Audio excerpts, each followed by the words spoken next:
top end of the Northern Territory is known internationally through crocodiles, and people love it. Now, this is one of the larger crocodiles out here. We call him Scary Croc.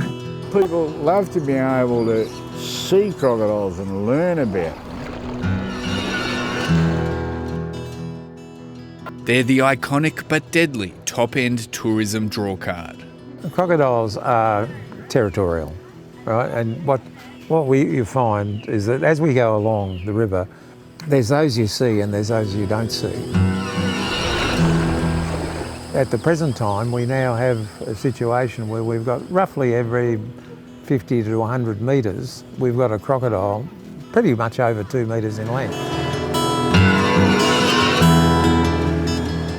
Tony Blums has operated crocodile cruises on the Adelaide River, southeast of Darwin, for nearly 40 years. A decade ago, he was first on the scene when a fisherman was fatally attacked on the river. It wasn't pleasant. It took the parks people and the police came out, obviously, and it took them a couple of hours to find the body. As far as I was told, down there the arm was missing. You know, the croc had taken the arm, they just do the death roll with it and it just breaks off. With an estimated 100,000 saltwater crocs in the top end, some spots are already definite no-go zones.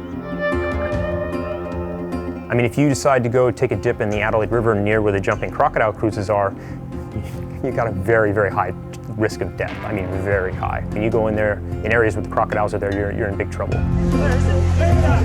But recently, crocs have been turning up in more unexpected places.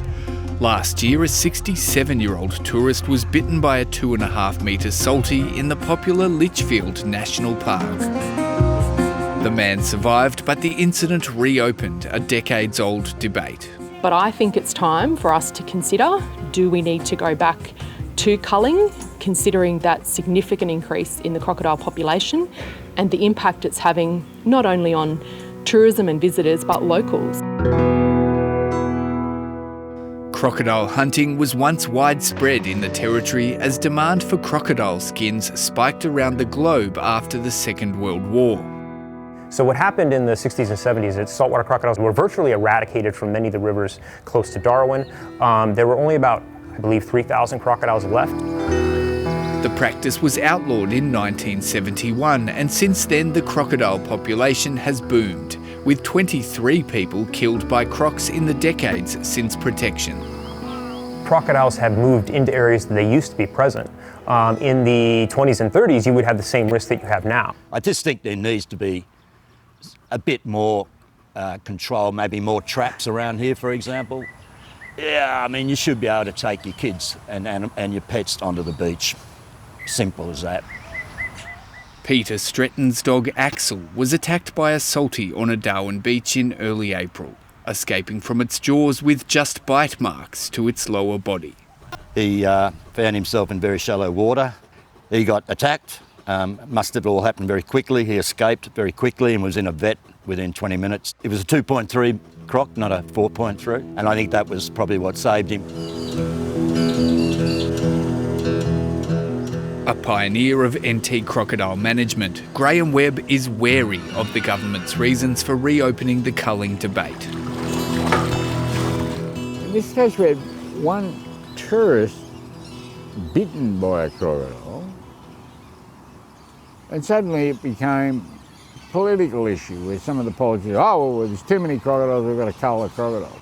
Every 5 years we go through this same debate all around the country, everyone puts in their 2 cents worth, and we end up with the same conclusions, that the most economic and sound way of managing crocs in the Northern Territory is the way we're managing them now.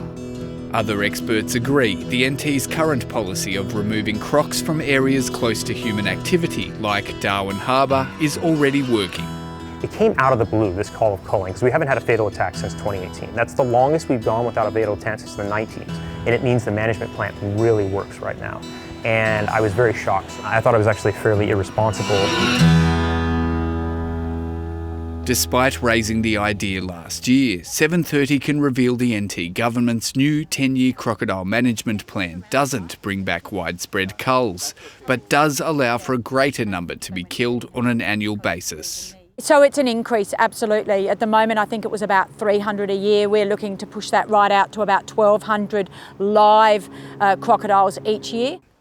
The minister disagrees that last year's call for a culling debate was purely political. We have seen a big increase of crocodiles, saltwater crocodiles, who are particularly, as I said, an apex predator and a risk to human safety.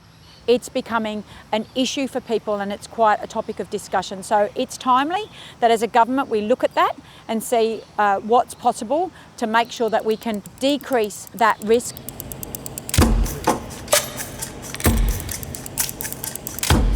The new plan also seeks an increased focus on working with traditional owner groups to help fuel the crocodile economy on Aboriginal land and sea country. People do want to live and prosper on their own homeland, and what better way to be able to do that? Jida Gulpilil is the son of trailblazing late Yolngu actor David, who made his name in films like Crocodile Dundee. No, you got a lens cap on. He's long been calling for more involvement of Aboriginal people in the Territory's $25 million crocodile industry. We are seeking the support and approval towards the sustainable use of saltwater crocodile live harvest commercially.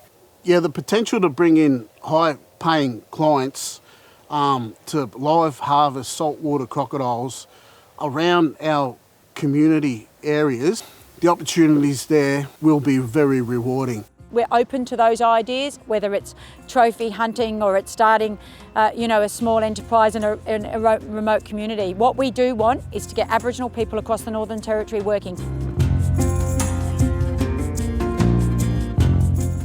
Back on the river, for some, it's not killing more crocs that'll keep the masses safe. It's a futile job, and they're better off to stick with the education and to make people aware of the dangers. And I think they don't do that well enough. They've got signs that say, beware crocodiles, or, my sign would be beware crocodiles because they'll eat you.